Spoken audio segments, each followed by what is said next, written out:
আসসালামু আলাইকুম। সিএসএস এর আজকের এই ভিডিওতে আমরা দেখব ফিল্টার প্রপার্টি। এই ফিল্টার প্রপার্টিটি আমরা সিএসএস এর বিভিন্ন এলিমেন্টের উপরে অ্যাপ্লাই করে থাকি, but most of the time এই ফিল্টার প্রপার্টিটি আমরা ইমেজের উপরে অ্যাপ্লাই করি এবং এই সিএসএস এর মাধ্যমে কিভাবে সেটি আমরা করতে পারি সেটাই আজকের এই ভিডিওতে আমরা দেখব।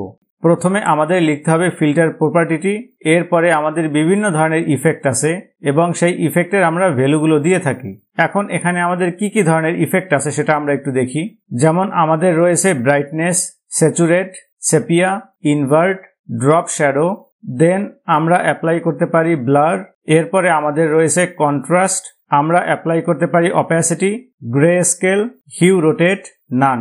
এখন দেখুন এখানে আপনি দেখতে পাচ্ছেন পার্সেন্টেজ, মানে এই ভ্যালুগুলো আমরা পার্সেন্টেজে দিয়ে থাকি। এখানে আমার আছে পিএক্স, মানে এই ভ্যালুটি আমরা পিক্সেলে দেই। দেন এখানে আছে আমার ডিইজি মানে ডিগ্রি, যেটি আমাদের 0 থেকে 360 ডিগ্রির ভিতরে থাকে। এই নান এটি হচ্ছে আমাদের ডিফল্ট ভ্যালু। এই যে দেখুন আমাদের বিভিন্ন ধরনের ইফেক্ট আছে, এগুলো কম্বাইন করে মাত্র আমরা একটি লাইনের মাধ্যমেও লিখতে পারি। জাস্ট এভাবে ফিল্টার লিখে আমরা মাল্টিপল ইফেক্ট অ্যাপ্লাই করতে পারি। সো এখন এই সবগুলো আমরা একটু প্র্যাকটিক্যালি দেখি। এখানে এই HTML ফাইলের ভিতরে আমি একটি IMG ট্যাগ নিয়েছি এবং এর ভিতরে একটি ইমেজ দিয়ে রেখেছি এবং এই CSS এর এখানে আমি IMG ট্যাগটিকে টার্গেট করেছি এখান থেকে। দেন এই ইমেজের আমি একটি উইথ দিয়ে রেখেছি, যেটি হচ্ছে আমার 700 পিক্সেল। চলুন একটু দেখে আসি এটি আমার ওয়েবসাইটে কিরকম দেখায়। এখানে আমরা এটি এভাবে দেখতে পাবো এবং এই ইমেজের উপরেই আমরা আমাদের ফিল্টার প্রপার্টিটি অ্যাপ্লাই করব। তাই আমার জাস্ট এই যে IMG ট্যাগ আছে এটির ভিতরে আমার লিখতে হবে ফিল্টার। দেন এখানে আমি আমার ইফেক্টের নামগুলো দিব। ধরুন প্রথমে আমি ব্লার এটি দেই এবং এই যে আমার ফার্স্ট ব্র্যাকেট আছে এর ভিতরে আমি দিয়ে দেই 5 পিক্সেল। এখন এই ব্লার মানে হচ্ছে আমার ইমেজটি একটু ঘোলাটে হয়ে যাবে। জাস্ট আমি এটিকে সেভ করি, দেন আমি একটু আমার ওয়েবসাইটে রিফ্রেশ করব। এই যে এখানে আমি রিফ্রেশ করি, সো এটি হচ্ছে আমাদের ব্লার ইফেক্ট। এখানে এই ব্লারের ভ্যালু আমরা যত বেশি দিব আমার এই ইমেজটি তত ঘোলা হয়ে যাবে। সো আমি এই 5 পিক্সেলের পরিবর্তে ধরুন 10 পিক্সেল দিয়ে দেই। দেন আমি আবার একটু রিফ্রেশ করি, এখানে দেখুন এখন আরো বেশি ঘোলা হয়ে গেছে। চলুন আমরা ব্রাইটনেস ইফেক্ট একটু দেখি। সো আমি এখানে লিখব ব্রাইটনেস এবং এই ব্র্যাকেটের ভিতরে এখানে আমরা একটি ভ্যালু দিব, যেটি আমরা পার্সেন্টেজে দিতে পারি। সো আমাদের নর্মাল ভ্যালু হচ্ছে 100%। এর মানে হচ্ছে ইমেজটির আমরা কোনো চেঞ্জ দেখতে পাবো না। সো চলুন এটি আমরা একটু দেখি ওয়েবসাইটে কিরকম দেখায়। সো এখানে আমি একটু রিফ্রেশ করি, দেখুন বাই ডিফল্ট আমার যেরকম ছিল ইমেজটি এখানে সেরকমই আছে। এখন যদি আমি এই ভ্যালুটি বাড়িয়ে দেই, মানে 100% এর উপরে দেই, তাহলে এই যে ব্রাইটনেস মানে এই ইমেজের উজ্জ্বলতা বেড়ে যাবে। আবার যদি আমি ভ্যালুটি কমিয়ে দেই, মানে 100% এর নিচে দেই, তখন এর উজ্জ্বলতা কমে যাবে। সো আমি প্রথমে বাড়িয়ে দেখি, এখানে 100 এর পরিবর্তে আমি দেই 200, এটিকে সেভ করি। দেন এখানে আমি একটু রিফ্রেশ করি, দেখুন ইমেজের উজ্জ্বলতা অনেক বেড়ে গেছে। আবার আমি যদি এখানে 100% এর নিচে দেই, ফর এক্সাম্পল 50%, দেন ওয়েবসাইটে আমি আবার একটু রিফ্রেশ করি, দেখুন ইমেজটি কিন্তু অনেক ডার্ক হয়ে গেছে। সো আমি যদি দেই 0% তখন একেবারে ব্ল্যাক হয়ে যাবে। এখন যে ইফেক্টটা আমরা দেখব সেটার নাম হচ্ছে কন্ট্রাস্ট। সো আমি এখানে লিখি কন্ট্রাস্ট এবং এখানেও আমার নর্মাল ভ্যালু হচ্ছে 100%। এখানের এই যে কন্ট্রাস্ট এটি আমাদের ব্রাইটনেসের মতো similar effect. So contrast just আমাদের ইমেজটির লাইটিংটা চেঞ্জ করে দিবে। সো 100% মানে আমি কোনো চেঞ্জ দেখতে পাবো না। এখানে আমি একটু রিফ্রেশ করি, সো বাই ডিফল্ট ইমেজটি আমার এরকম ছিল। সো এখন যদি আমি এখানে 200 দিয়ে দেই, মানে কন্ট্রাস্ট বেড়ে যাবে, ইমেজের লাইটিংটা অনেক বেড়ে যাবে। সো আমি এখানে এসে আবার একটু রিফ্রেশ করি, দেখুন ইমেজের লাইটিংটা অনেক বেড়ে গেছে। একইভাবে আমি যদি আবার 100 এর নিচে দেই, তখন কন্ট্রাস্ট কমে যাবে। ফর এক্সাম্পল আমি দেই আবার 50%, দেন এখানে আমি আবার একটু রিফ্রেশ করি, দেখুন ইমেজের লাইটিংটা অনেক কমে গেছে। এখানে আমরা এখন যে ইফেক্টটি দেখব সেটির নাম হচ্ছে গ্রে স্কেল এবং এটি আমার 0 থেকে 100% এর ভিতরে থাকে। 0% মানে আমি কোনো চেঞ্জ দেখতে পাবো না, এটি হচ্ছে আমাদের নর্মাল ভ্যালু। সো এই গ্রে স্কেল মানে আমার ইমেজটিকে ব্ল্যাক অ্যান্ড হোয়াইট করে দিবে।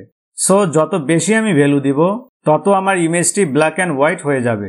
সো 0% মানে আমার ইমেজটি নর্মালি থাকবে। দেন এখানে আমি একটু রিফ্রেশ করি, এটি হচ্ছে আমার নর্মাল ইমেজ। এখন এখানে যদি আমি ভ্যালুটি বাড়িয়ে দেই, ফর এক্সাম্পল 50%, তাহলে কিছুটা ব্ল্যাক অ্যান্ড হোয়াইট হয়ে যাবে। সো আমি এখানে আবার একটু রিফ্রেশ করি, দেখুন একটু ব্ল্যাক অ্যান্ড হোয়াইট টাইপের হয়ে গেছে। আবার আমি যদি এখানে দেই 100%, এর মানে কমপ্লিটলি ব্ল্যাক অ্যান্ড হোয়াইট হয়ে যাবে। দেন এখানে আমি রিফ্রেশ করি, দেখুন এখন এই ইমেজটি আমি পুরো ব্ল্যাক অ্যান্ড হোয়াইট দেখতে পাচ্ছি। নেক্সট যে ইফেক্টটি আমরা দেখব সেটির নাম হচ্ছে ইনভার্ট। সো আমি এখানে লিখি ইনভার্ট। এখানে এই ইনভার্টেরও আমাদের নর্মাল ভ্যালু হচ্ছে 0 এবং ভ্যালুটি আমরা 0 থেকে 100% এর ভিতরে দিয়ে থাকি। সো ইনভার্ট মানে হচ্ছে আমার যে একটি ফটোর নেগেটিভ থাকে সেটির মতো। সো আমি জাস্ট আপনাদেরকে দেখাচ্ছি। প্রথমে আমি এখানে 70% দেই, এটিকে সেভ করি, দেন এখানে আমি একটু রিফ্রেশ করি, দেখুন এটি এখন ফটো নেগেটিভের মতো হয়ে গেছে। আমি যদি 100% দেই তাহলে আপনারা আরো ভালোভাবে বুঝতে পারবেন। এখানে আমি দেই 100%, দেন অ্যাগেইন এখানে আমি একটু রিফ্রেশ করি, দেখুন আমার ফটো নেগেটিভ দেখতে যেরকম হয় এখানে এই ফটোটিও দেখতে জাস্ট সেরকমই দেখাচ্ছে। আবার আমরা এটিকে রিমুভ করে এখন লিখব অপাসিটি। সো এই অপাসিটি মানে হচ্ছে ট্রান্সপারেন্সি। এটির ভ্যালু আমরা 0 থেকে 100% এর ভিতরে দিতে পারি। 100% হচ্ছে আমার নর্মাল ভ্যালু, মানে আমি ইমেজটি পুরোপুরিভাবে দেখতে পাবো, এবং যত আমি ভ্যালুটি কমিয়ে দেব তত আমার ইমেজটি ট্রান্সপারেন্ট হয়ে যাবে। সো প্রথমে আমি একটু 50% দিয়ে দেখি, এর মানে ইমেজটি আমার 50% ইনভিজিবল হয়ে যাবে। দেন এখানে আমি রিফ্রেশ করি, দেখুন ফটোটি একটু ট্রান্সপারেন্ট হয়ে গেছে। যেহেতু আমাদের ব্যাকগ্রাউন্ড হোয়াইট তাই ফটোটি কিছুটা হোয়াইট হয়ে গেছে। এখন আমি যদি আবার দেই 30% তখন দেখবেন যে আরো ট্রান্সপারেন্ট হয়ে গেছে। সো আমি এখানে আবার লিখি 30%, এটিকে সেভ করি, আবার এখানে একটু রিফ্রেশ করি, দেখুন ফটোটি আরো ট্রান্সপারেন্ট হয়ে গেছে। যদি আমি দিয়ে দেই 0%, এর মানে আমি আর কোনো কিছুই দেখতে পাবো না। সো 0% দিয়ে আবার আমি সেভ করি, দেন এখানে আবার একটু রিফ্রেশ করে দেই, দেখুন একেবারে চলে গেছে, মানে 100% ট্রান্সপারেন্ট হয়ে গেছে। আমার ব্যাকগ্রাউন্ড কালার যেরকম ছিল হোয়াইট, এবং যেখানে আমার পিকচারটি ছিল সেখানেও আছে হোয়াইট। এখন আমরা যে ইফেক্টটি দেখব সেটির নাম হচ্ছে স্যাচুরেট। এখানেও আমার 100% মানে নর্মাল ভ্যালু। সো এই স্যাচুরেট মানে কালারের ইন্টেন্সিটিটা বেড়ে যাওয়া বা কমে যাওয়া, মানে হচ্ছে আমার কালারটা কি আরো তীব্র হবে নাকি এর থেকে তীব্রতা কমে যাবে। আমি যদি 100% এর বেশি দেই তাহলে আমার কালার ইন্টেন্সিটি বেড়ে যাবে, আর যদি আমি 100% এর কম দেই তাহলে কালারের ইন্টেন্সিটিটা কমে যাবে। এটি আমি দেই, দেন এখানে আমি আবার একটু রিফ্রেশ করি। সো এখানে এটি হচ্ছে আমাদের নর্মাল ইমেজ।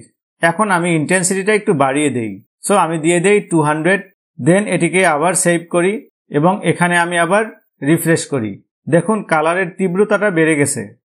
সো আমি আবার এখানে আসি, ফর এক্সাম্পল এখন আমি 50% করে দিই, এটিকে আবার আমি সেভ করি, দেন এখানে আরেকবার রিফ্রেশ করি, দেখুন কালারের ইন্টেন্সিটিটা কমে গেছে। এখানে এখন যে ইফেক্টটি আমরা দেখব সেটির নাম হচ্ছে সেপিয়া, এবং এটির নর্মাল ভ্যালু থাকে 0%। এখানে আমরা 0 থেকে 100% এর ভিতরে যে কোনো ভ্যালু দিতে পারি। সো এই সেপিয়া মানে হচ্ছে আমার ইমেজের কালারটি একটু ঝলসে যাওয়া।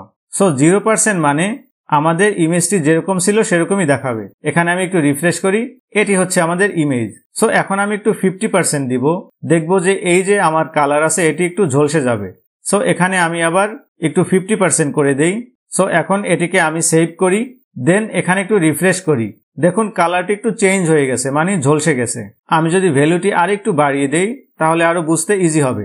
সো আমি এখানে 85% দিয়ে দেই, দেন এখানে আমি আবার একটু রিফ্রেশ করি, দেখুন কালারটি চেঞ্জ হয়ে গেছে। আর যদি আমি দেই 100%, সো এটিকে সেভ করি, দেন অ্যাগেইন আমি রিফ্রেশ করি, দেখুন এখন মনে হচ্ছে যে ব্যাকগ্রাউন্ডের কালার এবং ছবির যে কোনো কালার আছে সবগুলো ঝলসে গেছে। এখন নেক্সট আমরা যে ইফেক্টটি দেখব সেটির নাম হচ্ছে হিউ রোটেট, এবং এখানে ভ্যালুটি আমরা দিয়ে থাকি ডিগ্রিতে। সো আমি লিখব DEG। এখন এখানে আমরা 0 থেকে 360 ডিগ্রির ভিতরে যে কোনো ভ্যালু দিতে পারি। সো 360 মানে হচ্ছে ফুল রোটেট, মানে আমার ইমেজটি যেরকম আছে সেরকমই দেখাবে। এখন এর ভিতরে যদি আমি অন্য কোনো ভ্যালু দিয়ে থাকি তখন আমার ইমেজের কালারটিও চেঞ্জ হবে। সো আমি এখানে লিখেছি 360, এবং এখানে রিফ্রেশ করার পরে আমরা আমাদের অরিজিনাল ইমেজটি দেখতে পাবো। সো এখন আমি যে কোনো একটি ডিগ্রি দিয়ে দেখি, ফর এক্সাম্পল 260। এখন আমি ডিফারেন্ট একটি কালার দেখতে পাবো। আবার এখানে আমি রিফ্রেশ করি, দেখুন কালারটি এখন চেঞ্জ হয়ে গেছে। আবার ধরুন আমি দেই 160, দেন এখানে আবার একটু রিফ্রেশ করি, দেখুন কালারটি আবার চেঞ্জ হয়ে গেছে। সো এভাবে আপনি বিভিন্ন ধরনের ডিগ্রিতে ভ্যালু দিয়ে কালারটি চেঞ্জ করতে পারবেন। আমি এটিকে এখন রিমুভ করে দেই। দেন আমি লিখব ড্রপ শ্যাডো এবং এখানে আমরা 4টি ভ্যালু দিয়ে থাকি। প্রথম ভ্যালুটি হচ্ছে আমাদের এক্স অ্যাক্সিসের জন্য, মানে হচ্ছে আমার ইমেজের হরিজন্টাল সাইডের জন্য। ফর এক্সাম্পল আমি যদি দেই 3 পিক্সেল, এর মানে আমি একটি শ্যাডো দেখতে পাবো যেটি হচ্ছে আমার ইমেজের ডান দিকে। দেন নেক্সট আমার আরেকটি ভ্যালু রয়েছে যেটি হচ্ছে আমার ভার্টিক্যালের জন্য, বা আমরা বলে থাকি ওয়াই অ্যাক্সিস। এর মানে আমরা আরও একটি শ্যাডো দেখব যেটা হচ্ছে আমার ইমেজের নিচে। এরপরে আমরা আরেকটি ভ্যালু দিয়ে থাকি যেটি হচ্ছে আমাদের ব্লার ইফেক্ট। দেন ফোর্থ ভ্যালুটি হচ্ছে আমার একটি কালার। ফর এক্সাম্পল আমি এখানে রেড কালার দেই, এটিকে আমি সেভ করি। দেন এখানে আমি একটু রিফ্রেশ করব। দেখুন রিফ্রেশ করার পরে এই যে ইমেজের ডান দিকে এবং নিচে আমি একটি শ্যাডো দেখতে পাচ্ছি এবং এই শ্যাডোটি একটু ব্লার হয়ে গেছে এবং যেটির কালার হচ্ছে রেড। ধরুন আমি শ্যাডোটি দেখতে চাই ডান দিকে এবং উপরের দিকে। সো যদি আমি উপরের দিকে দেখতে চাই তাহলে আমার দিতে হবে মাইনাস, মানে নেগেটিভ ভ্যালু। এখন আবার আমি সেভ করি। দেন এখানে একটু রিফ্রেশ করি। দেখুন এটি এখন উপরে উঠে গেছে।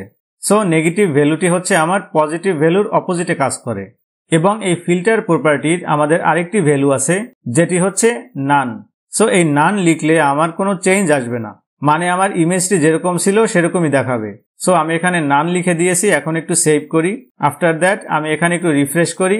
দেখুন ইমেজটি আমার যেরকম ছিল সেরকমই দেখাচ্ছে এখানে।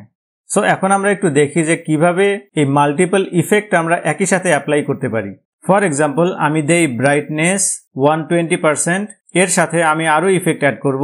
Contrast 110%, saturate 150%। সো এটিকে সেভ করি। আফটার দ্যাট আমি যদি এখানে রিফ্রেশ করি, ব্রাইটনেস, কন্ট্রাস্ট এবং স্যাচুরেট তিনটি এখানে অ্যাপ্লাই হয়ে গেছে। আরেকটু বোঝার জন্য আমি এখানে আরও একটি ইফেক্ট অ্যাপ্লাই করি। ফর এক্সাম্পল যে কোনো এক জায়গাতে, ধরুন এখানে আমি ব্লার ইফেক্টও অ্যাপ্লাই করি, ব্লার 5 পিক্সেল। সো আমার এখানে এখন 4টি ইফেক্ট রয়েছে একই সাথে। দেখুন এই 4টি কিন্তু আমার ইমেজের উপরে অ্যাপ্লাই হয়েছে এবং চেঞ্জেসগুলো আমরা দেখতে পাবো। জাস্ট আমি এখানে এটিকে সেভ করি। দেন এখানে একটু রিফ্রেশ করি। দেখুন একই সাথে এখন ব্লারও হয়ে গেছে। আশা করি আপনারা ফিল্টার সম্পর্কে ভালো একটি ধারণা পেয়েছেন। আর কোনো কিছু যদি না বুঝে থাকেন অবশ্যই আমাকে কমেন্টে জানাবেন। আজ এ পর্যন্তই। Thank you for watching.